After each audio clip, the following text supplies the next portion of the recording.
we actually, in between our seasons, run our top 3 podcasts from that, our top 3 episodes from that one season that we just finished running. So we give ourselves about a 3-week break, and then we launch back into it. It doesn't seem like it breaks because we're relaunching, our top podcast, but.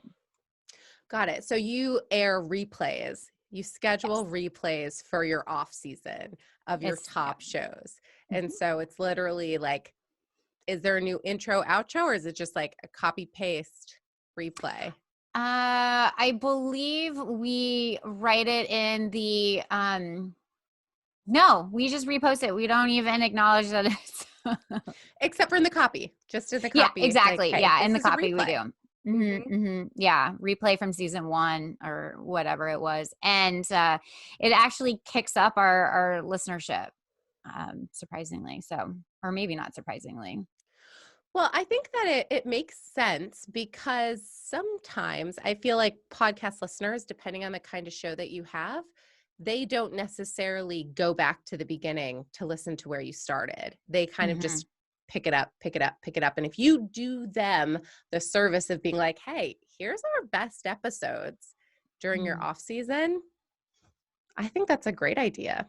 Yeah. Or like, what's something else people could do? Like you could maybe just do some evergreen episodes, maybe one where you just take Q&As, maybe recordings from the audience like, hey, leave me a message.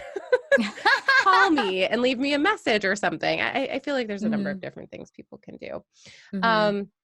Repurpose content. That is a very key thing to do in marketing, repurposing content. So when you say repurposing content, do you mean like podcast content or like, what does that mean to someone who doesn't know? Yeah. Good question.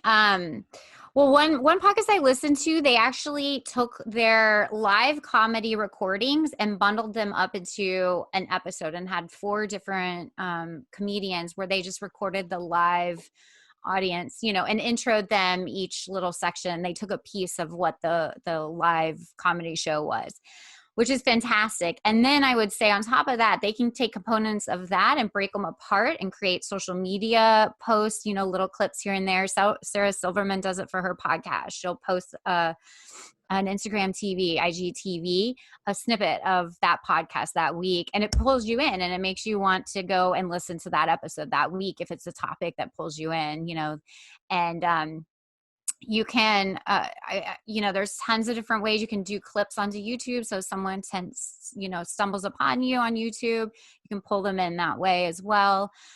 We post ours on YouTube, not any visual, but just the audio.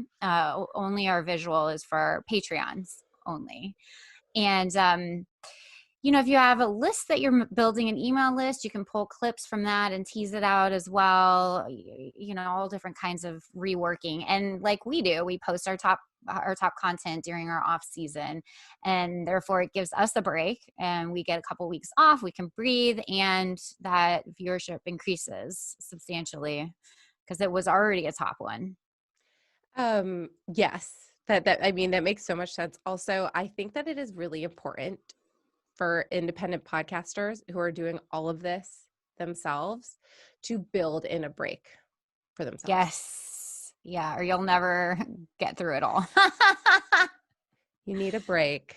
I love the idea of taking a break and airing a replay during that time. Or maybe it's like, okay, we're taking a break and maybe it's instead of 3 weeks, maybe it's 6 weeks, and you just let people know like these are going to be bi-weekly replays